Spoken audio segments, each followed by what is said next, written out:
you heard me proclaim in the presence of many witnesses, and entrust them to reliable people who will be able to teach others also. Take the teachings you heard me proclaim in the presence of many witnesses, and entrust them to reliable people who will be able to teach others also. Take the teachings you heard me proclaim in the presence of many witnesses, and entrust them to reliable people who will be able to teach others also. Take the teachings you heard me proclaim in the presence of many witnesses, and entrust them to reliable people who will be able to teach others also. 2 Timothy 2:2. Hallelujah, 2 Timothy 2:2. Praise the Lord. 2 Timothy 2:2. You and me, let us proclaim the gospel. 2 Timothy 2:2. Hallelujah. 2 Timothy 2:2. Praise the Lord. 2 Timothy 2:2. You and me, Let us proclaim the gospel of Jesus Christ. Take the teachings you heard me proclaim in the presence of many witnesses, and entrust them to reliable people who will be able to teach others also.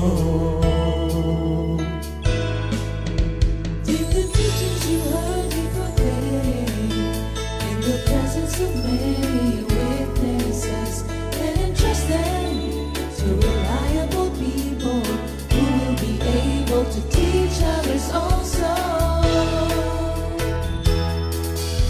2 Timothy 2:2. Hallelujah, 2 Timothy 2:2. Praise the Lord. 2 Timothy 2:2. You and me, let us proclaim the gospel. 2 Timothy 2:2. Hallelujah. 2 Timothy 2:2. Praise the Lord.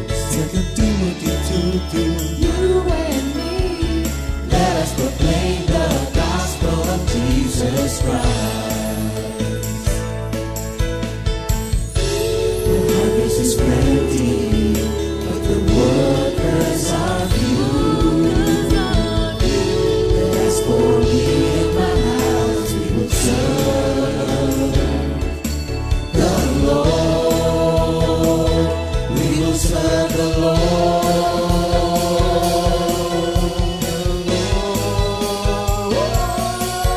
2 Timothy 2:2. Hallelujah. 2 Timothy 2:2. Praise the Lord. 2 Timothy 2:2. You and me, let us proclaim the gospel. 2 Timothy 2:2. Hallelujah. 2 Timothy 2:2. Praise the Lord. 2 Timothy 2:2. You and me, Let us proclaim the gospel of Jesus Christ.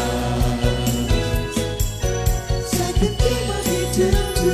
Hallelujah. 2 Timothy 2:2. Praise the Lord. 2 Timothy 2:2. You and me, let us proclaim the gospel. 2 Timothy 2:2. Hallelujah. 2 Timothy 2:2. Praise the Lord. 2 Timothy 2:2. You and me, let us proclaim, live on His name, delight in the Lord for His goodness. Let us proclaim, live on His name, delight in the Lord for His goodness. Let us proclaim, live on His name, delight in the Lord for His goodness. And He's God.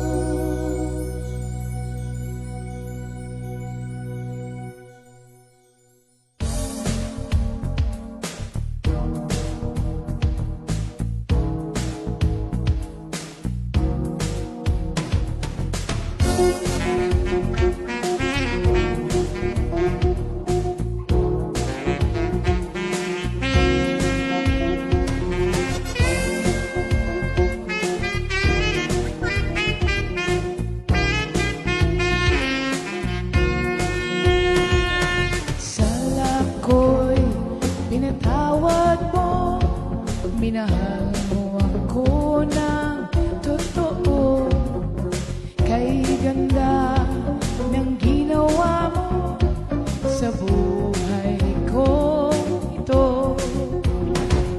Dakila ka sa iyong pag-ibig, walang hanggan. Pagmamahal mo sa akin, O Jesus.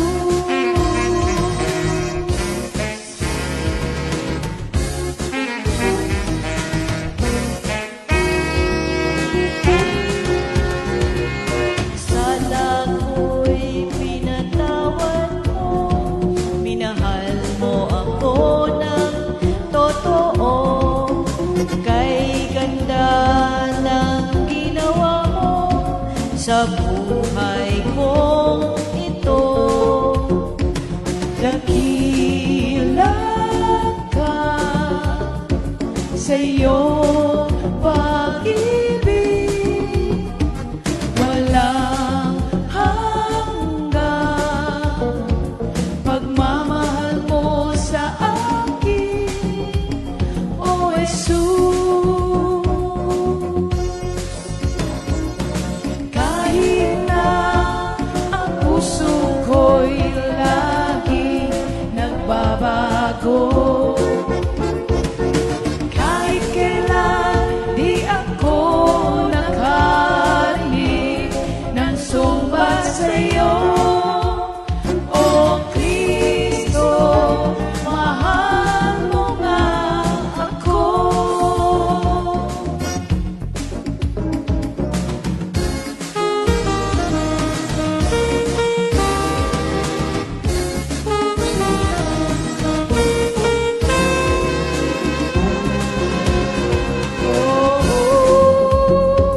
Pinatawad niya ako sa kasalanan ko.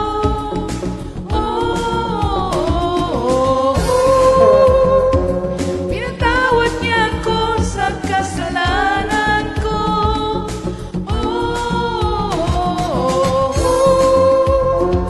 Pinatawad niya ako sa kasalanan ko.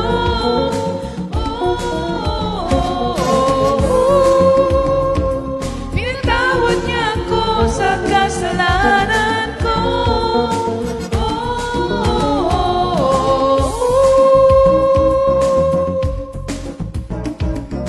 Kahit na ang puso ko'y laging nagbabago,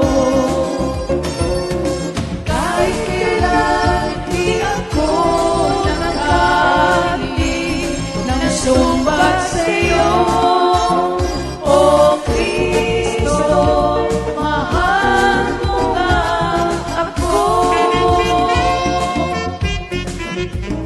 O Kristo, mahal mo nga ako. O Kristo, mahal mo nga ako.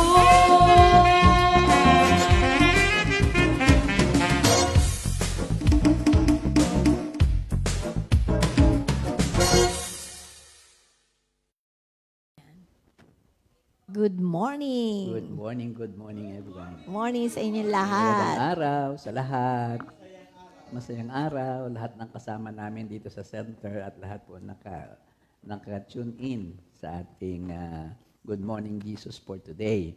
So, bago po ang lahat, tayo magpasalamat muna kay Lord para sa pagkakataong pinagkatiwala ulit sa atin ang buhay at ang kanyang buhay na salita. Tayo po manalangin. Oh, hallelujah, hallelujah. Oh God, tunay po na you're worthy to be praised. Hayaan po ninyo na ang bawat salita, ang bawat laman ng aming puso at diwa ay nagbibigay ng papuri sa iyo.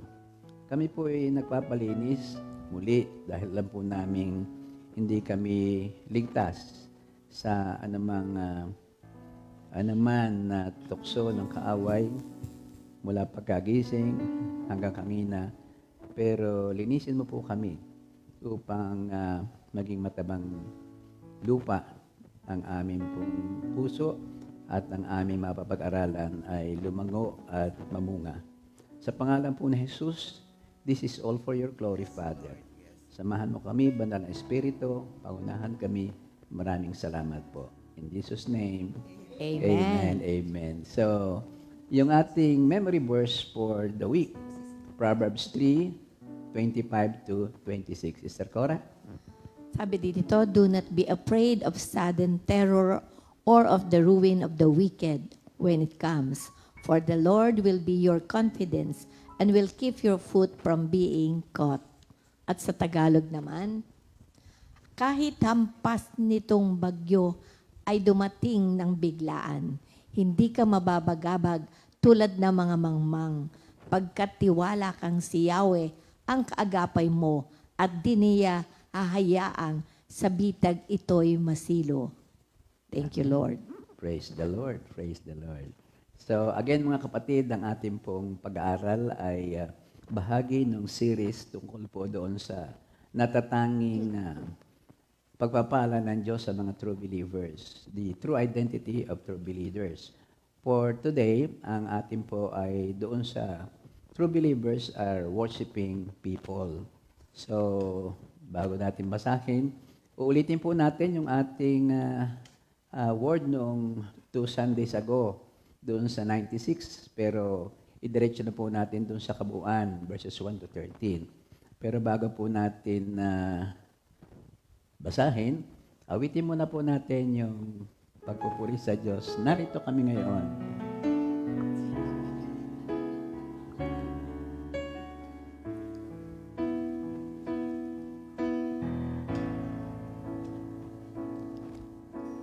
Narito kami ngayon, Panginoon,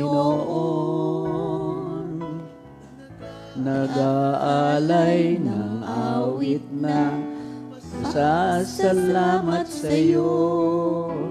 Sa lahat ng panahon, anumang pagkakataon, itataas ang pangalan mo, Jesus. Narito kami ngayon, Panginoon, nag-aalay ng awit ng pagsamba sa iyo. Sa lahat ng panahon, anumang pagkakataon, itataas ang pangalan mo, Jesus. Kaluwalhatian mo ay namasdan, kapangyarihan mo ay nahayag, kamangha-mangha ang iyong mga gawa. Narito kami, ligapin mo ngayon ang bayan mong minamahal. Ang bayan mong mahal. Thank you, Lord. Thank you, Lord. Psalms 96, 1 to 13, Sister Cora. As a song of praise to God coming in judgment. Sa verse 1, O sing to the Lord a new song. Sing to the Lord all the earth. Sing to the Lord, bless His name. Proclaim the good news of His salvation from day to day. Declare His glory among the nations, His wonders among all peoples. For the Lord is great and greatly to be praised. He is to be feared above all gods. For all the gods of the peoples are idols, but the Lord made the heavens. Honor and majesty are before Him. Strength and beauty are in His sanctuary. Give to the Lord, O families of the peoples. Give to the Lord glory and strength. Give to the Lord the glory due His name. Bring an offering and come into His courts. O worship the Lord in the beauty of holiness. Tremble before him, all the earth. Say among the nations, the Lord reigns. O worship the Lord in the beauty of holiness. Sorry. The word also is firmly established. It shall not be moved. He shall judge the peoples righteously. Let the heavens rejoice and let the earth be glad. Let the field be joyful and all that is in it. Then all the trees of the woods will rejoice before the Lord. Amen. Amen. For he is coming to judge the earth. He shall judge the world with righteousness and the peoples with his truth.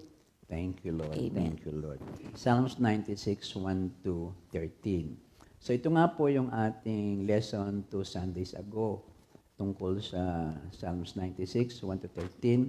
At kung atin po itong titingnang muli, nanamnamin, makita po natin na ito isang parabang a growing crescendo of worship. Yung pataas ng pataas na tema ng pagpupuri sa ating Diyos. Say, una sa lahat, God's people are called to sing His praises, not just among themselves, but also to tell of His glory among the nations. Verses 1 to 3. So, hindi lamang ikaw, kundi yayain mo ang buong mundo upang awitan ang ating Panginoon. Pagkatapos nito, the nations are called to give, to ascribe to the Lord the glory of His name. Yun naman ang verses 7 to 8. At yung pantatlo, dun sa verses 11 to 12, pati na ang mga inanimate, yung mga stones, mountains, trees, everything, every creation of the Lord, hanggang ito isang maging grand choir. The people with the believers together with the God's creation are singing praises to the Lord. And please do not forget, the angels of heaven are with us. Can you imagine that type of worship na sinasabi sa 96? Pagkatapos nito, ang reason of course is we are eagerly waiting for the coming of the Lord. Yung palagi naman talaga ang objective ng lahat natin ginagawa sa ating pag-aaral sa kanyang salita. Sabi doon ay Psalms 96 verse 13, si Yahweh ay darating na upang lahat ay hatulan at kanyang pagharian ang sakdal na katarungan. Yun. Ano bang ating kanta doon, mga kapatid? Habang ako'y naghihintay sa iyong muling pagbabalik, hayaan mong awitan ka at sambahin bawat saglit. Habang ako'y naghihintay sa iyong muling pagbabalik, puspusin mo ang puso ko ng banal na pananabik. Praise the Lord. So yun nga po ang summary nito. At mula po doon ay makita natin yung sinasabi nating tatlo pang natatanging katangian ng isang true believer. If we are true believers, we are worshiping people. If we are true believers, we are worshiping people. Our voices will often break forth in singing His praises. Our thoughts will often be on how great and mighty God is. Our hearts will often bow in reverence before His holiness. Ang pangalawa, ang ating pong katayuan sa buhay, being true believers, we are witnessing people. Tayo ay witness ni Lord sa Jerusalem, sa Judea at saka sa Samaria. Witness is the overflow of worship. If you are captivated. Ano ba ang ginamit kahapon ni na pastor dito? Fascinated. If you are fascinated by the beautiful mountain scene, you cannot help but tell others about it. If you are captivated by the majesty and splendor of the glorious God, you will want to tell others about Him. So we are witnessing people. At ang pangatlo, true believers are waiting and watching people. Hinihintay natin ang kanyang muling pagbabalik. In so doing, ito po ay hindi natin namamalayan, para bagang ito ay ini-extract na, sinusunog na yung mga toxic sa ating spiritual life. Nung Sunday, ang ating mga pinag-aralan ay yung worldliness. But because of this waiting attitude of ours in our heart, lang lahat ng yan ay mabubura. So dapat lang itong tatlong ito ay bahagi ng ating magiging tunay na believers of Christ. So, pag-aralan po natin yung bawat isa. We are worshiping people, we are witnessing people, and we are waiting and watching people. And today, unahin po natin yung we are worshiping people. Ano man definition ng worship? Ang worship, accordingly, doon sa ating kinuha ng author, si Tom Moore, ito daw ay kinuha doon sa Old English word na ang ibig sabihin ni worth-ship. Jesus is worth to be praised. Worth-ship. Kaya nga ang sabi dito ay, we don't worship God for what we get out of it, but to give God the honor that is due Him, recognizing His worth, His value, His place in our church, and His claim on our lives. Yung pala, He is worth to be praised. He is worth to be given thanks. And it must be done in reverence. Dapat ito ay buong paggalang, buong sincerity, para po buong sincerely and honestly and reverently. At ito'y magmumula sa puso na punong-puno ng pagpasasalamat. At ito naman dapat ay hindi lamang sa mga naririnig, kundi dapat ay patunayan na uri ng ating pamumuhay. Ito'y dapat ay naayon sa kalooban ng Diyos at halos ay makikita sa atin si Kristo sa buhay na ito. Thank you, Lord. Pastor, may i-share lang ako. Baka kasi makalimutan mo na nasa tabi mo rin ako. Amen. Maaga yan. Thank you, Lord. Alam nyo kasi, napakaganda talaga noong narinig ko yung tungkol sa worship. Kasi pag-uusapan natin worship. Ay, noong Sunday, kahapon, ay nakakatuwa dahil kahapon galak na galak ako. Tuwan-tuwa ang puso ko. Dahil sabi nga, yung pamilya ko, kasi di ba masaya kung ang pamilya mo'y kasama mo sa pag-worship. At binigyan ako kahapon ni Lord ng magandang word dito na ito'y matagal na pinanalangin naming mag-asawa na maganap. Ito yung word ko sa John 10:16, sabi dito, meron akong iba pang mga tupa na wala pa sa kulungang ito. Kinakailangan sila'y ipasok ko rin at papakinggan nila ang aking tinig. Sa gayoy, magkakaroon ng isang kawan na may isang pastol. Ito ang ipinagpe-pray namin at kahapon, galak na galak ako dahil nakasama ko yung 2 kong anak, nakasama rin yung kanilang mga anak. Ito ay 100% naming na makasama sila pero not exactly talaga naka 100%. Meron pa rin 2 kaming anak na babae na hindi pa nakakasama. At yun talaga ang ipinagpe-pray naming mag-asawa na sa bagay, yung isa namin bunso ay sigurado hindi na namin makakasama, maybe online dahil paalis siya going Spain. Ngayon, sabi nga, alam ko kayo, ay meron ding gayong masidhim pagnanasa na ang ating pamilya makakasama natin sa pag-worship, di ba? Sabi nga dito, maraming dahilan kaya gusto nating maganap ito sa atin. Unang-una, sabi nga, the family that prays together stays together. Tapos, and the family that worship together lives happily now and forever. No. Ang padalwa ay yung pagwala sa fold, pagwala doon, sabi nga yung kawan, sa shipping, sa katulad ng binasa ko, katulad isang simbahan, isang community. Di ba panay ang ating pag-aalala? Iniisip natin, nasaan kaya ang mga ating anak kung hindi namin kasama sa araw ng pag-worship ng mga Sunday fellowship. Isa yon. Tapos, dun sa 1 Peter 5:8, be alert and of sober mind. Your enemy, the devil, prowls around like a roaring lion, looking for someone to devour. Maging handa kayo at magbantay. Ang dyablo at ang kaaway ninyo ay parang liyong umuungal at aligid na naghahanap ng malalapa. So ano yun? Kasi ang mundo ay napakagulo. So marami diyang tukso. Kaya talagang kailangan makuha natin yung ating mga anak, maisama natin sa isang kawan, sa isang community, sa katulad ng ating comfy. At sabi nga dito, be secured, be protected, be in the church, be identified that you belong to Jesus Christ every day, especially on Sunday. So talagang nakakatuwa na nakasama ko nga yung akin. Kaya hanggang ngayon ay galak na galak pa ang aking puso. Kaya kayo rin mga kapatid, kasi napakaganda itong, di ba, ang ating team sa October ay yung family, bring your family. So ito yung number 1 ko, sabi ko nga, may isama ko rin lahat din sa October 26, yung ating pamilya. Sabi nga dito, unahin natin yung our special na tugon sa ating Great Commission.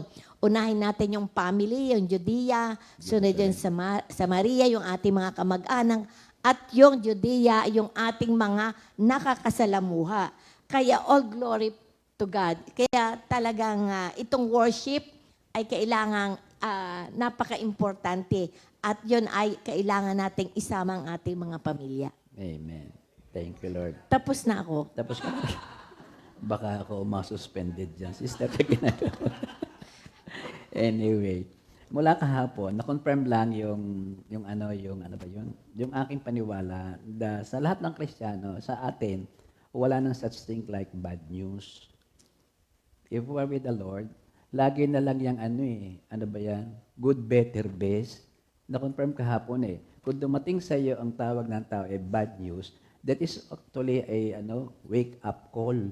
So that's a good news. When you wake up ka na, kaysa naman na wala na yung mga wake-up call na ganyan. So, tingnan naman natin ngayon, saan ba makikita yung sinasabi na yung hindi ka na magugulat kahit di kayo makarinig ng balita? Psalms 112 ba yun? Yung thank you, Lord. Oo. Hindi ka magugulat dahil alam mo si Kristo, ikaw ay kanyang inaalagaan. So thank you, Lord. Patuloy nating pag-aralan nga itong worship. Doon sa John 4:20-24, ito yung encounter ni Jesus Christ at saka ng Samaritan woman. So this will be the next topic natin actually sa next Tuesday. For the time being, ito naman yung pamamaraan ni Jesus Christ on worship. Ang sabi nga dito ay ganito. Ang importante ng worship is that sa John 4:20-24 ay si Kristo mismo ay nagbigay. Actually, this is a proclamation that this great teaching on worship to an individual. Individual ang kanyang una-munang tinukoy. And to the mass, showing the importance of individual responsibility in worship. It's important na meron tayong personal worship. It's important, of course, that we have the community worship, our church worship, especially on Sunday. Pero makita natin na talagang kung tayo individually ay worshiping believer, then can you imagine kung gaano kaganda ang ating Sunday community worship, no? Walang matitira na nakahalukip-kip, walang matitira na nagte-text, talagang focus lang sila. Kasi ramdam na yung presence ni Lord ay naroon. So, the worship is important because the Almighty is seeking through worshipers. So, ang Diyos ay talagang hinahanap ang mga worshiper para sa Kanya. Gusto niya ito. Kompleto na siya sa kaligayahan. Kompleto na siya sa mga papupurit, pag-awitan ng mga anghel sa langit.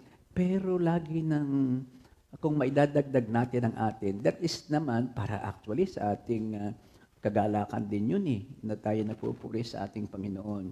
Doon sa 1 Peter 2:5, sabi dito tulad ng mga batong buhay, maging bahagi kayo ng isang templong espiritual bilang mga paring itinalaga para sa Diyos. Mag-alay kayo sa Diyos ng mga handog na espiritual na kalugod-lugod sa Kanya sa pamamagitan ni Jesucristo. So, Christians make up the spiritual house and such are unholy priesthood, thus have the right to worship God.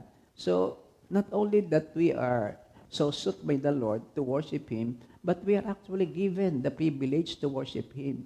Kaya huwag natin yung iitsapwera, huwag natin yung pawawalan ng halaga, priority actually. At alam ko naman lahat tayo ay nagpupumilit na maganap sa atin doon. Ito ang pinakasentro ng ating pagiging Christian life, that we are worshiping people. Doon sa Exodus 30:34-38, may sinasabi dito na sinabi ni Yahweh kay Moses, kumuha ka ng magkakasindaming pabango ng istakte, onese, galbano, at purong insenso. Sa Exodus 30 po ito, 34, 38. Paghalu-haluin mo ito at gawing insenso tulad ng ginawa ng mga mahusay na manggagawa ng pabangong inaasinan, malinis at banal. Dikdikin mo ng pino itong ganap na sagrado. Ang kaunti nito at ilagay sa harap ng kaba ng tipan, sa tuldang tipanan. Ituring mong itong ganap na sagrado. Huwag niyong gagayahin. Ito kung gagawa kayo ng insenso sa pansariling gamit, exclusive kay Lord. Thank you, Lord. Aari ninyong ito bukod tangi para kay Yahweh. Ititiwalag ang sinamang gumamit nito bilang pabango. So yung worship, ang ibig sabihin ay mabangong insenso na tanging para lamang sa Diyos. Walang ibang pupurihin, walang ibang worshipin, kundi ang Diyos na worthy to be praised. Naalala ko ang ating Sister Linda Real, Brother Rapi, Pastor Rapi, tuwing magdadasal yun, napansin ba nyo noon? Nung narinig ko yung insenso, nawa Lord, ito pong aming handog na ito ay makarating na mabangong insenso sa inyong trono. Mabangong insenso. So our praises and worship, makarating na mabangong insenso sa ating Diyos. So, ito nga po ay, merong isang nagsabi. Sabi ay, to worship is to quicken the conscience by the holiness of God, to feed the mind with the truth of God, to purge the imagination by the beauty of God, to open the heart to the love of God, and to devote the will to the purpose of God, to be fascinated with the beauty of our Lord. Yun ang worship. So, every one of us need to grow in quality, meaningful, and true worship because our soul's highest occupation is to worship God. The highest occupation of our soul, of our being, is papurihan ng ating Diyos. Our worship involves giving, not actually getting. It involves giving back the Lord all the glory that He has. So, ito na si Kristo, hinanap niya yung Samaritan woman, at doon ipaniwanag na ang pag-worship is by spirit and truth. To explore that about sa next Tuesday siguro, God's willing. So, Jesus seeks true worshipers. Ang ibig sabihin naman ito ay, there is false worship. The Bible speaks of, ganito pala yon. Pag sinabing true worshipers, merong false worshipers. Yung ating pong topic ngayon is more on the generic aspect ng worship at saka po natin i-detail ito sa mga susunod nating pag-aaral. So, merong false worship at isa rito yung vain worship, yung walang value, yung walang kabuluhan. Matthew 15:8-9, ang paggalang sa akin ng bayang ito ay pakunwari lamang sapagkat sa bibig at hindi sa puso ito bumubukal. Walang kabuluhan ang kanilang pagsagba sapagkat itinuturo nilang galing sa Diyos ang kanilang mga utos. So inaangkin, hindi tama ang pagsambang yon. This is worship that is in vain, of no value, because it is done as prescribed by God. So yun ang unang false worship. It is in vain, walang kabuluhan. Ang pangalawa, yun namang ignorant worship. Ano ba yung ignorant worship? Ito yung bunga ng kamangmangan. Bunga ng kamangmangan. Ang good example nito ay doon sa Acts 17:22-23, doon sa Athens. Naalala ba niyo yon? Si Paul ay naroon at dahil siya may kaunting privilege na mag-ikot-ikot pa doon, nakita niya ang daming templo. Ang daming templo. At meron doong isa nakaalagay ay to the unknown God. Unknown God. So yun ang kanyang sinabi. Ito ang unknown na may gawa ng langit at lupa. All along, sa buong buhay nila na naroon, ang kanilang pag-worship kay Lord ay wala yan. Para bang it is ignorant because yun ang kanilang kinagisnan. So worship, where we are uninformed, thus worship is to involve teaching. Again, as God is prescribed, kailangang magturo, maituwid ang mga bagay na ito. And we all know, marami tayong mga kapatiran na by tradition, naroon pa rin sa pagsamba, sa pamamaraan, hindi nakalagay ayon sa ating Biblia. Ano nga ba yung unacceptable worship? Purihin ang ating Panginoon. Merong unacceptable worship.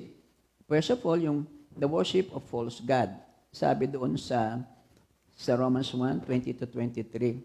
Ano pala, nagsimula pala yan immediately doon sa pagpasok ng kasalanan sa mundo, sa daigdig, sa paraiso.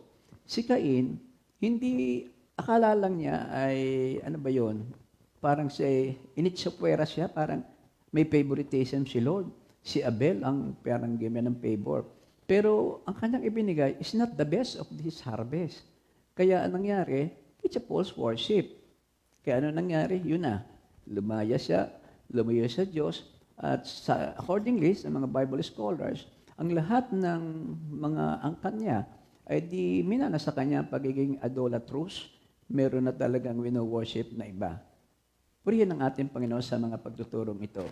Doon sa Romans 1:20 to 23, mula pa ng likain ng Diyos ang sanglibutan, ang kanyang likas na hindi nakikita, ang kanyang kapangyarihang walang hanggan, at ang kanyang pagka-Diyos ay maliwanag na nihayag ng kanyang mga ginawa.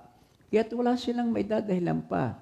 Kahit nakilala nila ang Diyos, sa hindi nila pinaralanganan bilang Diyos, ni pinasasalamatan man. Sa halip, nakahaka-haka sila ng mga bagay na walang kabuluhan, kaya't nagdilim ang hangal nilang pag-iisip.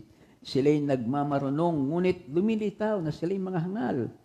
Tinarikulan nila ang kaluluhatian ng Diyos na walang kamatayan at ang sinamba nila'y mga larawan ng mga taong may kamatayan, ng mga ibon, ng mga hayop na lumalakad at ng mga hayop na gumagapang. Ang tao ay ganoon. Pagka nireject natin si Lord, tayo lagi nang wino-worship ang iba. Hindi pwedeng wala kang wino-worship. Hindi nga pwedeng maging neutral.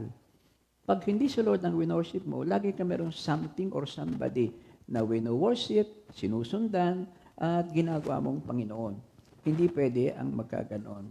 Sister Cora, ikaw ba sa tungkol dito? Meron din ako dito yung two categories ng false God. Unang-una, yung earthly, yung material gods. Ito hanggang ngayon nangyayari pa. Sabi nga sa Job 31:24 to 28, many worship their possessions, that is placing them above God in value. So, marami ngayon, talagang dinidiyos pa rin yung possession, yung career, yung wealth, sabi nga yung money, yung mga passion, ngayon, kalimitan niya na rin ang kalimitang dinidiyos na kung tayo hindi tayo, alam kung tayo mga Christian na, madali na tayo makabalik, hindi na tayo sa ganung mga bagay. At ang sunod yung images. Dito galit na galit ang ating Panginoon. Sa Deuteronomy 4:14-19, huwag kayong gagawa ng anumang larawan upang sambahin, maging kawaangis ng tao, hayop sa ibabaw ng lupa, ibon, ng anumang gumagapang o ng anumang isda. Huwag ninyong sasambahin ang araw, buwan, bituin, o alinmang bagay sa kalawakan na nilalang ni Yahweh para sa tao. So, sabi nga dito, God repeatedly warned Israel against this. Dito galit na galit nga ang ating Panginoon. Every religion that does not properly acknowledge God in true worship is idolatrous. Yan, kanina mo pang inuulit-ulit. Ang padalwa naman ay yung the worship the true God in the wrong form. Wrong form. Not only in the right object established in Scripture, but the right form and manner as well. God did not say, worship me, and then give me no instruction as to the how. Sabi doon sa Exodus 32 na nabasa natin. While Moses was gone, the people under Aaron's leadership fashioned a golden calf as representation of Jehovah God. Gumawa sila, di ba, noong umakyat ng bundok si Moises, pagbaba niya, nakita niya, nagawa na sila ng golden calf. So, yun ang kanilang winorship. So, ang sunod naman yung the worship of the true God in a self-styled manner. Ito, dito yung unang-unang example dito, yung anak ni Aaron, yung dalawang anak. Sa Leviticus 10:1-2, ang dalawang anak ni Aaron na si Nadab at Abiho ay kumuha ng sunugan ng insensyo. Nilagyan nila ito ng apoy at nagsunog ng insensyo at tumarap kay Yahweh. Ngunit gumamit sila ng apoy na hindi nararapat sapagkat hindi ito yung inuutos sa kanila ni Yahweh. Kaya't mula kay Yahweh ay lumabas ang apoy at tinupok sila. Ang sunod na halimbawa dito ay si Saul. Alam naman natin Saul yung ginawa niya na ginawa niya ang pagiging pare, yung sa 1 Samuel 13:8-14. Ginampanan niya ang pagiging pare. Saul had performed a function that only a priest was to perform. Saul had no authority to do that. Wala siyang authority. An obedient heart is at the heart of true worship. So, ang patatlo yung mga Pariseyo na talaga namang sila ay ang ginagamit lang parang napaka-literal nilang inaano. Sa Matthew 15:1-9, they built their own self-styled system of worship established deep in their own traditions. We must distinguish between truth and tradition. Realize that tradition is only bad if it violates Scripture or is treated as authoritative as Scripture. Ang last, yung the worship of the true God with the wrong attitude. Yan. We may eliminate false gods and self-styled forms of worship, but if we do not have the proper attitude in worship, we are not involved in true worship. So sa Mark 7:6, ang paggalang sa akin ay ng bayang ito ay pakunwari lamang, sapagkat ito'y sa bibig at hindi sa puso bumubukal. Marami diyan talagang nangyayari para miski Christian na rin. Take note, if we are doing the right things to the right God, but our attitudes are not right, then our worship is still not acceptable. Amen. So, nakakalungkot din. Oo. Halimbawa, yung parable of the Pharisee and the tax collector. Yes. Yun ang isang magandang example dyan. Sa Lucas 18:9-10, ang kanilang pamamaraan ay mali kasi ang attitude nila, kami pinili na, kami ligtas na, kami lamang ang maliligtas. Naalala mo ba yan, sister? Yes. Yung Pariseyo, Dinadakukan yung Yun ang tax collector. yung tax collector, dinadakukan yung dibdib. oo, pero yung Pariseyo, iba yun. Naroon siya sa unahan. Maraming ginagawa ang mga hindi true believers na talagang ay tinataas ang sarili. Halimbawa daw, pag magbibigay ka ng alms, naubo pa raw yun at naghahanap ng nakatingin sa kanya. Sa akin lang ho yun, wala ho sa Bible. Pero talagang may nagpapatak na iniintay kung may nakatingin kung hindi. Pero dito sa parable na ito, this is between God and the tax collector and then the Pharisee. Yung Pharisee, mismo nasa unahan na siya. Nearest, selected position. Talagang sinasabi niya na ako'y nagpapasalamat kay Lord dahil Lord, ako'y ginawa mong matapat, righteous, honest, at sinusunod ko ang iyong mga utos. Ang masama doon, nagturo pa. Sabi, hindi ho katulad nung nasa likod. Para praising ko ito mga kapatid ha. Hindi ho katulad nung nasa likod. Makasalanan. Parang gayon. Sino ang matutuwa doon sa ang kausap mo na may basang-basa ang iyong puso, ang iyong isipan? And then yung sinasabi mo kanina, ito namang si publikano. Mga tawag sa kanila ay publikano, tax collector, makasalanan. Ni halos ay naro lang sa pinto ng templo, hindi makalapit, sapagkat siya ay mismo ay para masay konsensyang, convicted sa kanyang katayuan na siya'y makasalanan. Kaya lagi lang sabi niya Panginoon ko, patawarin po ninyo ako sa aking mga kasalanan. So yun ang mga maling pamamaraan na hindi ka tanggap sa Diyos kahit pa sabihin na, nag-worship naman ako nagsisimba naman ako, nagpe-fellowship naman ako, pero ang iingatan natin, yung buo nating katauhan ay basang-basa ng ating Panginoon. Yun nga yung wrong attitude. Yun ang wrong ng attitude, pag-worship. wrong form, pagkatapos yung mga idol, hindi na po natin dapat gawin yon. Siguro mag-break muna tayo, sister. Thank you, Lord. At yun nang batiin, sister, yung mga may happy birthday ngayon. Thank you. Happy birthday, Sister Mel Policarpio. Yes. Brother Vince Escondo. Brother Pip de Ocampo, Sister Margaret Cuartero, Sister Jacel Ayap, Sister Luz Ilaga, Brother Malakay Sahul. Sahul ba yun? Happy birthday sa Yes, inyong lahat. that is for September 24, 2024. Sister Mel Policarpio, Brother Vince Escondo, Brother Pip de Ocampo, Sister Margaret Cuartero, and Sister Jacel Hayap, pati na si Sister Luz Liaga, Brother Malakay Sahol, meron palang gumamit ng pangalang Malakay. That is for September 24, 2024, and that is today. Happy birthday to all of you. Thank you, Lord. Yan na si.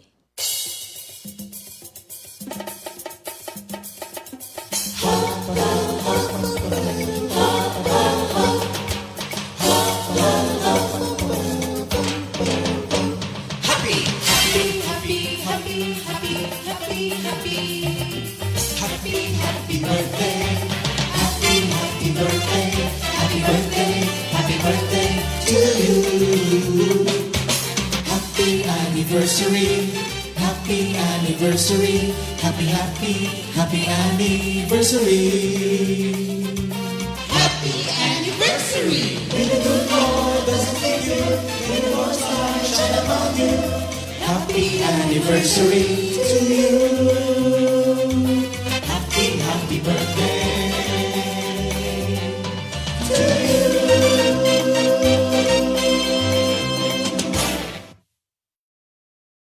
Happy birthday, mga kapatid. Happy birthday to all of you. Meron ho tayong announcement. Naku, opo mga kapatid. Katulad ng sinabi kay ni Sister Cora, ito po dapat ay ating inaabangan, inaasam-asam. Itong ating family affair, yung ating Grand Fellowship, Foundation Day natin, 43rd na tayo, at yung album launching. Sa October 26, 2024, magsisimula po tayo sa alas 2 ng hapon hanggang 6 p.m. Gaganapin doon sa SM South Mall Event Center. Air condition ito, Sister Ria. Naka-aircon tayo. Wow! Aircon tayo. Wala mga kapatid. palang bayad yung 0 to 3 years old. Yeah, ay, Free. free. Pero Oo. kaya lang, no food, no chair. Ay, 3 years kakalungin old na lang. naman eh. Marami din. Oo, kakalungin na lang. May baon. So, ng yung 4 to kwan. 10 years old, sa bleachers with food. Yung kiddie meal, 300 pesos per head. Yung bleachers with food, bento box yung with USB, 800 pesos per head. So, yung table, full occupied na, with food, managed buffet, with USB, so 1,000 pesos per head. So, food to be served, ano yun, is for dinner. Dinner na yon. That's So, an ang early ating dinner. outfit is smart casual. Ulit para inyong paghanda nito. Alam ko pong ang provision ay nariyan ha. Marami nang nagpalista at nagpayad na. So doon po sa 0 to 3 years old, meron bang 0 years old? Oo nga pala naman. Yung mga 12 months ang infants 1 year eh. Ano? na Tama walang nga. mag-alaga, isasama na lang. Oo. No food. And of course, no chair. Kandong-kandong yan ng mga nanay. Doon naman sa 4 to 10 years old, bleachers po kayo, masaya doon, at with food. Yung kiddie meal na 300 pesos per head. At pagka 11 na pataas, to adult, ang nakaalat naman po sa atin ay ang bleachers with food also, naka-bento box. Yun yung parang naka-box na sa mga Jollibee. Hindi po Jollibee ang ating kakainin. At may kasama ng USB. Doon po nakalagay yung mga kanta natin, yung album at launching natin. Doon po ang laman ng USB at marami pang iba. Ang ano po rito, love offering ay 800 pesos per head. 800 pesos per head. So, yun namang table, yun yung may round table doon, palagay ko na good for 10 yata, ay naku, fully occupied na eh, with food. Tingnan lang po natin kung madadagdagan pa. At ito yung managed buffet. Ano ba, sister, ang managed buffet? Hindi ilalagyan ng mga hindi ka mismong kukuha lang ng iyo. Nakalagay na sa table? Hindi. That is, parang You'll make May pila. magsasandok yata yun eh, pagka manage. You'll make ko pa eh. pila and then Yes. it's good. Tama naman yun. Maganda rin. Nang walang Okay. masaya. May USB yan at yun naman po ay 1,000 pesos per head. So, food to be served is for dinner. So, early dinner ito. Again, ang outfit po natin is smart casual. Anong smart casual? Casual. Casual. Ayun. Yun, walang jeans. Ibig sabihin, walang maong. Walang maong. Walang maong. Walang short. Of course, walang short. Oo. Opo. Eh kasi kalimitan uso naka-Amerikano pero naka-short, di ba? Tama yun. Maraming ganyan eh, mga Even- modern. Tama, sister. Even our attire should worship the Lord.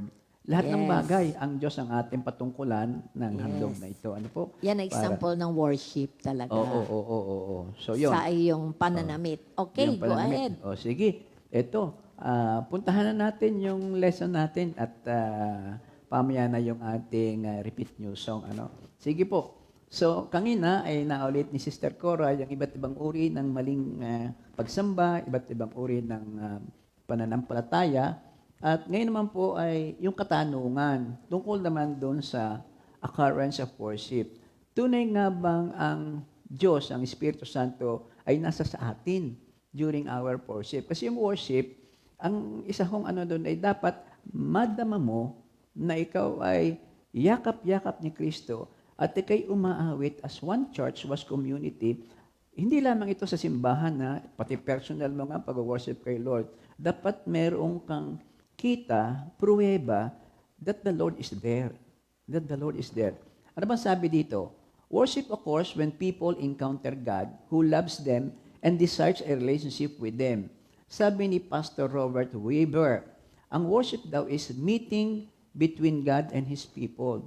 So, here is the meeting, a date. Date. Kaya nga lagi kong sinasabi, mga kapatid, itong worship na ito, huwag niyo itong fellowship natin, huwag niyo ibabaliwala ito. This is an appointment na ibinigay sa atin ni Lord ever since tanggapin mo ang community na to. It is, for example, Sunday. Dapat tayo, huwag absent because you have, make a date ka. Hindi lang ang mga worshiper natin, kundi mismong si Lord. Upending yan sa Diyos, kaya dapat bigyan natin ng pahalaga. When we worship God, whether on our own or in church, yun ang community in church, privately, ikaw, we come with an agenda. Meron tayong agenda. Para Meron tayong talagang objective. meeting, meeting Oo. kay Lord. We are to meet with God. Pagpunta mo doon, actually Saturday na, ina-anticipate mo na ito susuot ko, itong aking mga nakihanda ko na. Kasi bukas, gigising kami ng maaga, kasi baka malate ako, maghihintay si Lord. You are anticipating to meet God. Praise the Lord. At it is also important that we need to remember that God has an agenda as well, that is to meet with us. It is dual, just like prayer. Prayer is a communication between two persons or individual, and it must be two-way. One will talk, one will listen, and that is the other one naman will listen and the other one will talk. Ganon din dito sa ating meeting with the Lord during Sundays. Naulit mo yung agenda. Oo. Tama yung sa meeting, di ba, talagang may agenda. Nakita ko, pagka tayo nagpe-fellowship, meron talagang agenda nandyan, di ba? Merong unang-una yung praise and worship, tapos meron tayong words of encouragement. So yun yung agenda na binigay na para talaga nagmi-meeting tayo. Yes, Sabi mo tama. nga, ang pag-worship ay talagang may parang meeting kay Lord. So, may agenda talaga. At yun ang may ginagawa natin tuwing fellowship natin. Miski nga sa ating GMJ, di ba? May agenda rin niya, may word. Kaya talagang napaka-importante talaga. Because our God is a God of order. Yes. Isang bagay yon. So as I was saying, yun ang talagang hindi ordinaryong meeting, conference. Though community-wide, there is an individual touch. Hindi yun, hindi na naman ako makikita ni Lord dito. Hindi ako makikita. Sabi nga natin kanina, even your dress, how you dress, it should worship the Lord. It should worship the Lord. Kita ka ni Lord kahit pa ikay doon sa kalikod-likuran. Respect kasi yun, reverence. That is worship.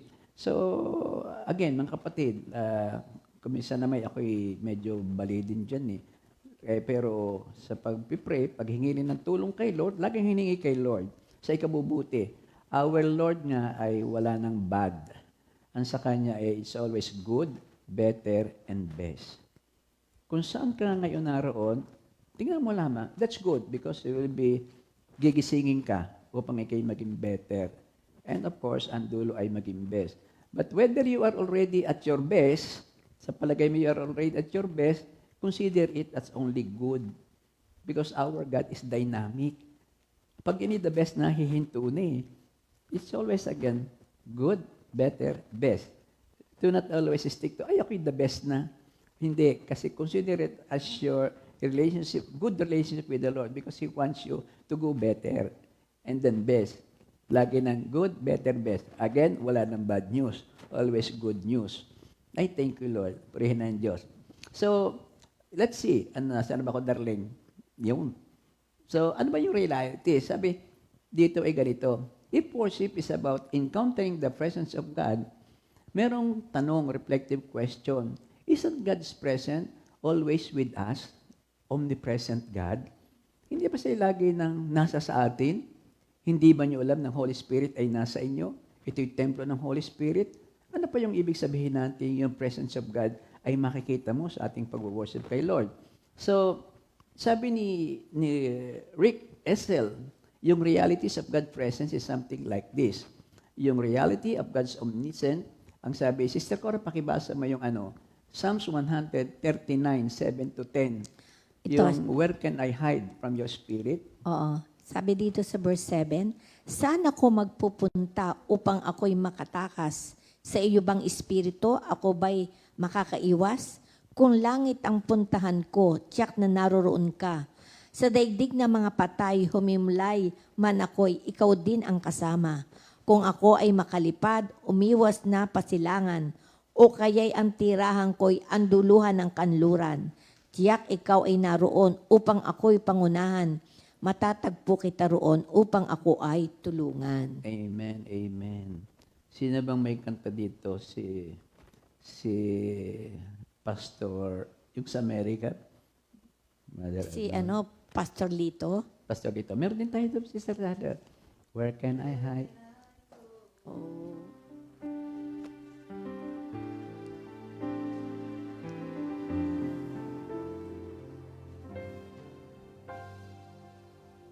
Where can I go from your spirit? Where can I flee from your presence? If I go up to the heaven, you are there. If I make my bed on the depths, you are there. If I rise on the wings of a dove, if I settle on the far side of the sea, your hands will guide me and hold me fast. You were always there for me. Amen, amen. Jehovah Yeah. Shammah, Rafa. Jehovah Jireh, Jehovah Rapha, Jehovah Elyon, the Most High God. Thank you, Lord. Sister Sally, thank you, Lord. Sorry ako yung nakapag-open ng invitation. Hindi ko pala kabisado yung kanta na yun. So, ulitin, pag nag-open tayo, sabay-sabay tayong kakanta. So, this is the reality of God's omnipresence. God's universal presence is a marvelous fact of life. We cannot escape the presence of God. We can never escape the presence of God. Sabi nga niya kay Moses, Exodus 33, verse 14, my presence will go with you. My presence will go with you. Well, anyway, because of that question, siguro, compare natin yung dalawang verses na nagsasaad tungkol sa God's presence. Una, doon sa Matthew 18:20, For where two or three are gathered together in my name, I am there among them. I am there among them. Parang kung isusunod mo naman yung Matthew 28:20, parang contradicting. Kasi sabi doon sa 28:20, and remember, I am with you always to the end of age. Matthew 18:20, parang merong criteria, para bagang conditional. 2 or 3 gathered, I'll be with you. Pagkatapos sa 20:20, I'm always with you to the end of age. To the end of age. Parang kung ba't ba natin pupuntahan pa yun, basta ang Diyos ay katabi natin. Pero since we throw that question, why would Jesus promise to be present conditionally? Ito na nga sa 18:20, 2 or more gathered, saka pa siya maging present. Pagkatapos ay, if He also promised to be with us always, that is under any circumstances. So, ang sagot dito, noong si Tom Moore, at kinuhan ko ng isa pang reference, the only logical explanation is that Jesus is speaking about a different kind of presence in the first passage, yung sa 18:20, 2 or 3, or the gathering of followers, believers sa mga fellowship at sa katulad ating pagtitipon. Ito ibig sabihin a different kind of presence in the first message, something more than just God's omnipresent. God omnipresent, He's always here, there, kasama natin. Pero doon sa 18:20, 2 or 3, or a congregation worshiping together, ang ibig sabihin doon ay para bagang merong special extra fascination ulit.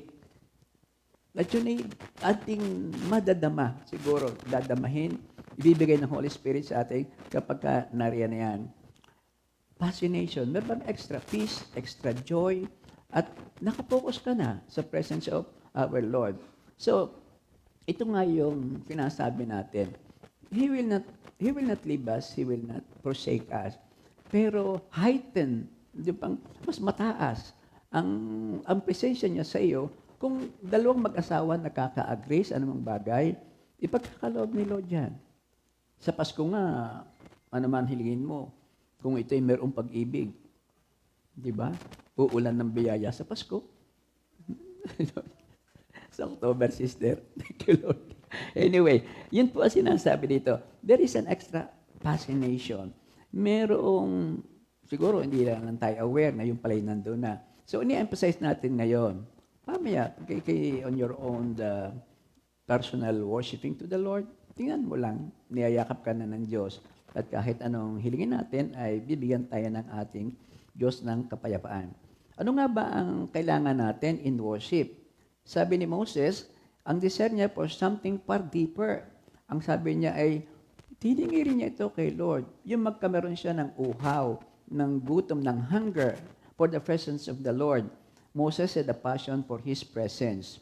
Sa Acts 33:13, doon sa Amplified Bible, ang sabi niya dito ay, now therefore I pray you, if I have found favor in your sight, show me now your way, that I may know your progressively become more deeply and intimately acquainted with you, perceiving and recognizing and understanding more strongly and clearly, and that I may find favor in your sight. Ito yung kasamahan mo kami. Hindi kami alis dito nang hindi ka kasama. Ang sagot naman ni Lord sige, sasamahan ko kayo dahil kayo'y kilalang kilala ko. Yun ang isang interpretation dito. So, ang kailangan natin ay merong kang desire, a passion, na ang Diyos talaga'y iyong makasama at makapiling, some sort of like a personal one. Moses was not interested in God's ways just because he desired information. Yung pag-akyat niya sa Mount of Sinai, hindi raw yung para lang kumuha ng information, ng instruction. Ano ba ang iyong utos ngayon? Ano ba ang gagawin namin? Hindi lamang yun. Yun ay ang gusto niya ay makapiling niya ang ating Diyos. At yun nga, isang proof na ang Diyos ay nasa kanyang tabi, ay noong tuwing bababa siya ay nagliliwanag ang kanyang aura, para nagniningning. Yun ang ating makita doon. His desire came from a heart of worship. Yun ang kanyang status noon. It was his way of saying, I want to become more progressively, more intimately acquainted with the living God. Yun ang kanta natin, I want to know you more, I want to serve you more, and I want to love you more. Purihin ng ating Panginoon. He was saying that he wanted to experience God every day of his life. He didn't just want the facts, he wanted God. He was talking about a relationship. So, Moses hungered for God. He longs for the presence of our Lord. Moses realized that nothing less in the world could compare to the experience of being with God. Wala nang hihigit pa, kundi ang presensya ng Panginoon sa kanya. So, hunger for God, for the presence of God. The passion na ang gusto niya makita at makapiling ang Diyos. Meron ditong isa pa. Gusto niyang actually, physically, magkameroon ng encounter with God. Hindi dumating ito sa kanya. Exodus 33:18. Sister, pakibasa nga. Exodus 33:15 to 18. Sabi dito, sinabi ni Moises, kung hindi ninyo kami sasamahan, wag na po nyo kaming paalisin dito, sapagkat kung hindi kayo sasama sa amin, paano malalaman ng lahat na kami po ay inyong kinalulugdan? Kung sasama kayo sa amin, maliwanag na kami na ay iba sa lahat ng mga bansa. Sige, gagawin ko ang hiling mo, sapagkat ako'y nalulugod sa iyo at kilalang kilala kita, sabi ni Yahweh. Kaya't hiniling ni Moises, Yahweh, ipakita po niyo sa akin ang inyong kaluwalhatian. Makikita mong lahat ang aking kaluwalhatian at bibigkasin ko sa iyo ang aking pangalan.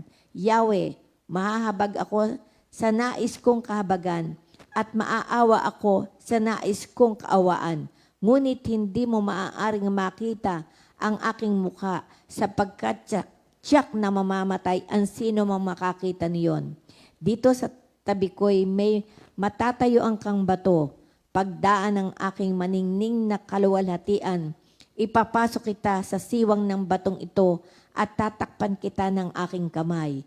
Pagkalampas ko'y aalisin ko na ang aking kamay at makikita mo ang likod ko, ngunit hindi ang aking muka, sagot ni Yahweh. Praise the Lord. So, yung desire niya, talagang yung glory of the Lord. Actually, parang sabi nung isa kong nabasa, gustong-gusto niyang si Lord ay physically makita niya. Parang ganon ang sinasabi dito. Pero may sinagot si Lord. With meaning, ibig sabihin naman nun not for now. Kasi ang kabanalan na puspos at pure, hindi pwedeng ihalo pa sa mga katulad natin, may mga kaunti pang kasalanan. There is a great separation for that. Kaya nga ang sabi dito ay, yung daw Hebrew word for glory is chabud. C-H-A-B-O-D. Which means God's honor, God's renown, majesty, weight, and His visible splendor. The word glory used in this setting is closely related to presence and pace. So itong request ni Moses to have a face-to-face encounter with the Lord. Kaya nga lamang si Lord, pinagbigyan siya. Kaya lang hindi face-to-face. Kasi noong pa man, dalo doon sa templo, pag may papasok doon sa Holy of Holies at may kasalanan ka, mamamatay. Hindi pa po pwede yun. Let's wait until the kingdom come. Yun ang kanya mang pangako. Makikita at makita rin natin siya. Moses wanted to behold God face-to-face. He wanted a visible encounter with the living God. He was not content the business as usual.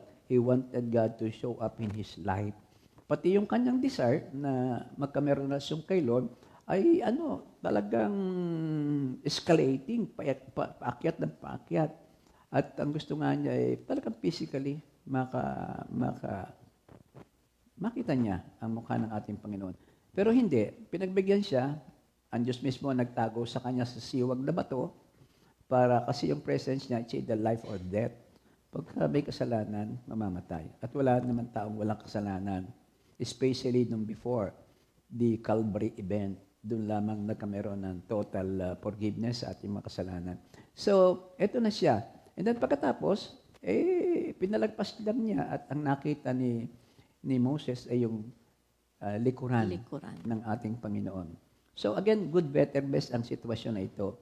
Yung business as usual. Matanong ko lang kayo mga kapatid. Kasama rin ako sa aking pag-inventory sa aking sarili at kay ko, Sister Cora. Naramdaman na ba ninyo na para bagang business as usual sa mga fellowship natin?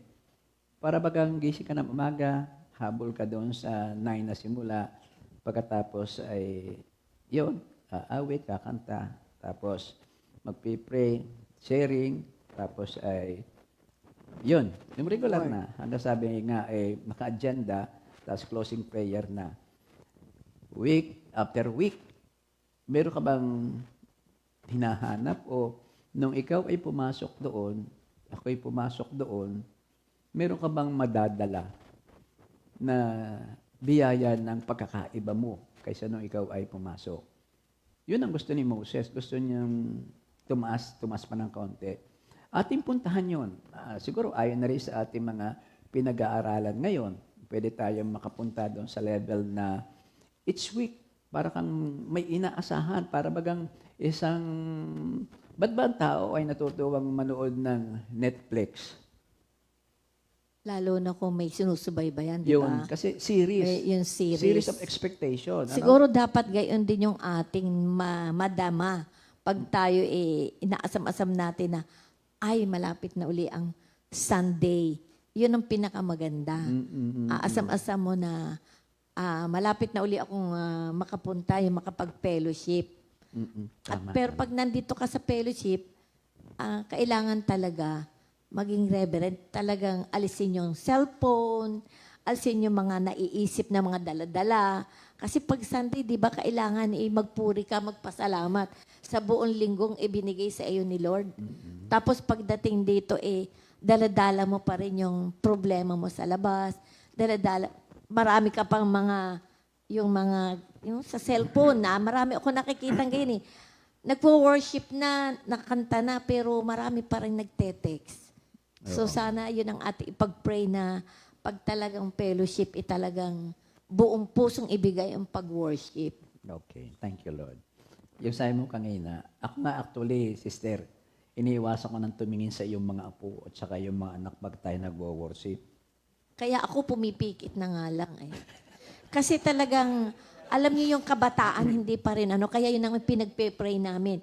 Kaya pag napatingin ako, nakita ko halimbawa ang aking apo nakalukip-kip, so talaga nagpe-pray na ako, talaga prayer in tongues na ako para mawala na rin. Kasi kailangan talaga pag naroon yung presence ni Lord, pag nasa fellowship ka, kaya hindi ako namulat, hindi ako nating, kasi baka may makita akong may nagtetext sa katabi ko, ay iniiwas ko na dahil pati ikaw maapektuhan, di ba?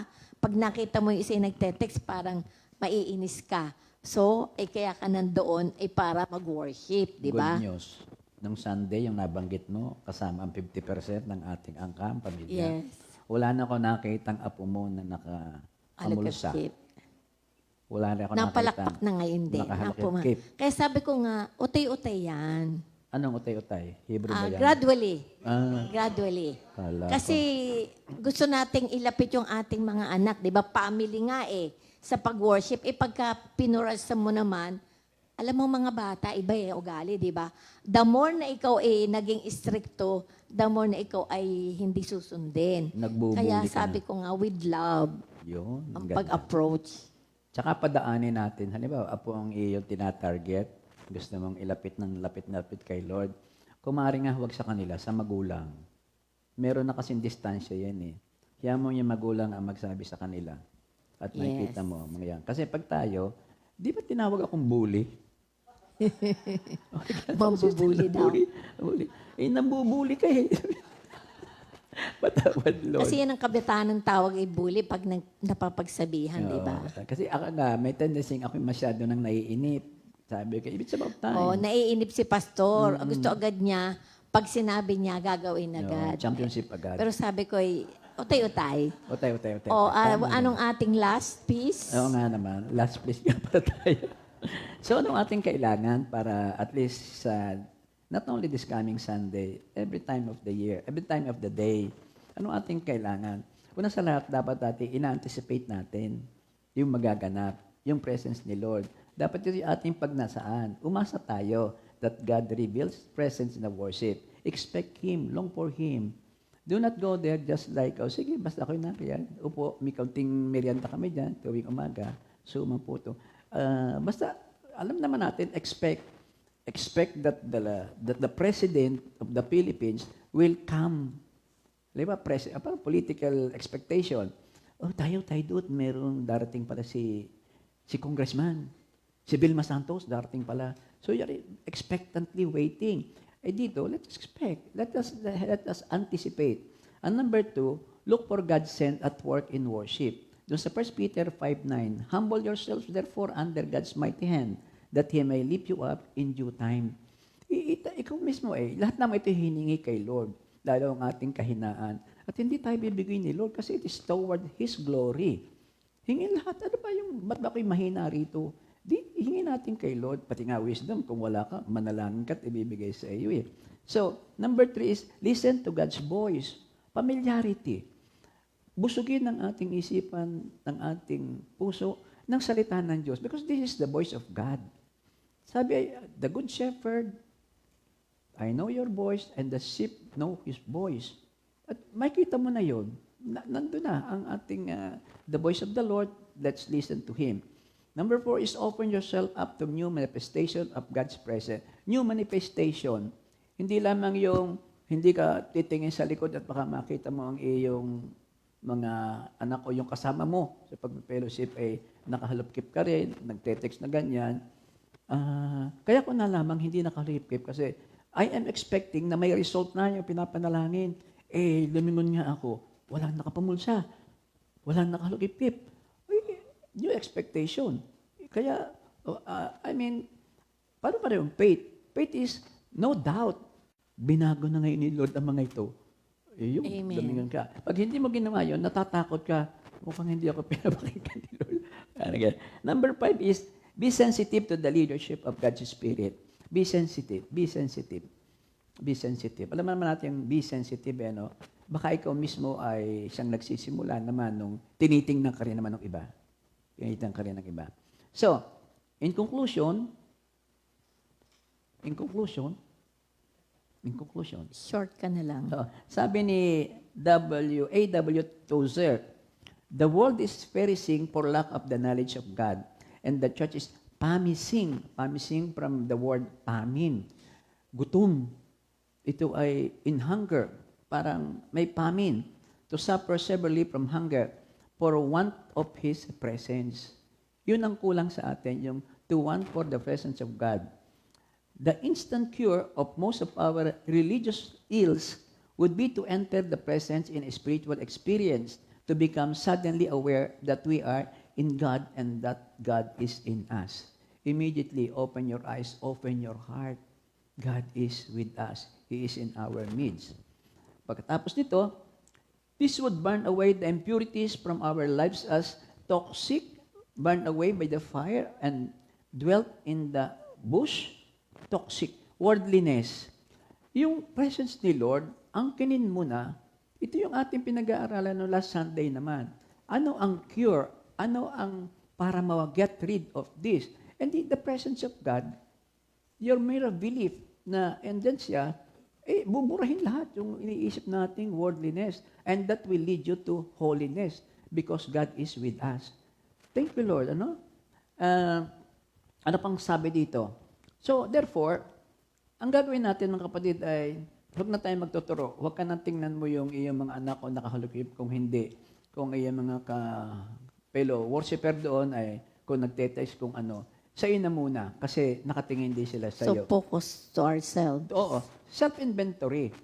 First of all, because the Lord is looking at you. Yes. Siya ang pinaka-sensitive na GPS. Dito kaya, kay Lord mo na i-focus lahat ng attention mo. Kasi itong ating sinasabi sa kanila. So tayo mismo, maging sentro, maging magandang halimbawa. Di ba naulit ko sa inyo, sabi ko, Mami, ako'y tinutokso ng demonyo. Kasi ako, yada. Yung taas ang kamay. Di ba nasa ulit ko sa iyo, parang ibinubulong sa akin ng kaaway kanina, ibaba mo yan. Nagmamagaling ka lamang. Be sensitive. Kaaway yon. eh, ba't ko ibababa? Pag ibinaba ko yun, alam ko namang ang nagpapababa niyan, kaaway. Kasi napupuri ko si Lord eh. Pag binaba mo yan, sumurrender ka. Eh, kung may ibaba, lalo mang itaas. Nakalipas yung praise and worship na yon, I feel so, ang sarap. May kapahingahan, meron lahat. So, yun ang ating sinasabi dito. So, anong sabi dito? Self-inventory. Huwag ka na magtuturo sa iba. Focus na lang ng focus sa iyo at makikita mo, pamaya-maya katulad na natin sila. Tanong natin sa sarili, am I growing each day in grace of gratitude? Punong-puno ka ba ng pasasalamat nung oras na ikaw ay nakaupo doon, nakatayo doon? Am I seeking to honor God in all that I do? Colossians 3:17. Talagang lahat ay pasasalamat in all you do. In whatever you do and whatever you do. Do it all in the name of the Lord, thanking Him and praising Him. Do I greatly anticipate and look forward for each time of worship? Yun nga, Sabado pa. Kahit medyo sa simula ay parang hindi naman, marami pa naman akong ginagawa. Choice. Life is, ang pamamaraan ay kamatayan ba o buhay? Strengthening your faith or binabawasan niya? Kung sakali sa simula pa, Sabado pa na, nagpe-praise ka na kay Lord. Pinili mo na isusuot mo for that Sunday. Kung walang mamalansya, ikaw ang mamalansya. And that's a good example sa mga kasama mo sa bahay. So, Saturday, andun na yung worship kay Lord. Hindi naman every Sunday lang yan eh. Every day of the week. As a matter of fact, every minute of the day. Yan ang ating iniimbita sa atin. Do I bring my right heart as I engage in worship to God? Give me a pure heart, O God. Ipinapanalangin din yan. Lahat ng kakulangan natin, ang Diyos ang pwedeng magbigay. Amen. Amen. Nako, thank you, Lord. Again, ang lahat ng ito ay paalala lang sa atin, mga kapatid, na anytime the Lord will come. And that is the time you will see the Lord face to face. We will see the Lord face to face. And that is the presence of the Lord. Ang maganda nga lamang ay yung ikaw ay handa nga. Pagkatapos, yung hindi handa, hindi makikita eh. Diretso ka na doon sa basement.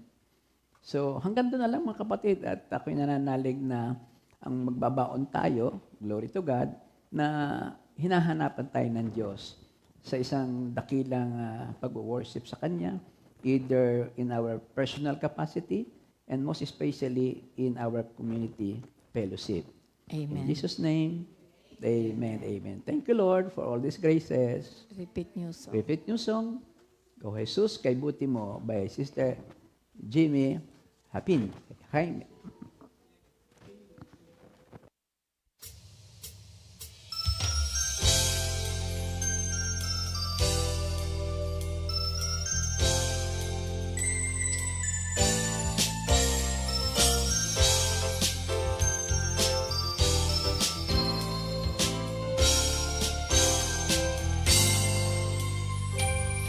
Sa buhay kong ito, aking gugunitain mga ginawa mo para sa akin. Wala na akong hahanapin pa, pagkat sa'yo natagpuan ang tunay na ligaya. Sa buhay kong ito, aking gugunitain mga salita mo, nagpapalakas sa'kin. Wala na akong hahanapin pa, pagkat sa'yo natagpuan ang tunay na ligaya. O Jesus, kay buti mo, ikaw ang kumikilos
pinabayaan. Hindi ko lilimutin ang iyong kabutihan, mananatili sa'yo magpakailan pa man. O Jesus, kay buti mo, ikaw ang kumikilos sa buhay ko. O Jesus, kay buti mo, sa lahat ng taong nagtitiwala sa'yo. Sa lahat ng taong nagtitiwala sa'yo.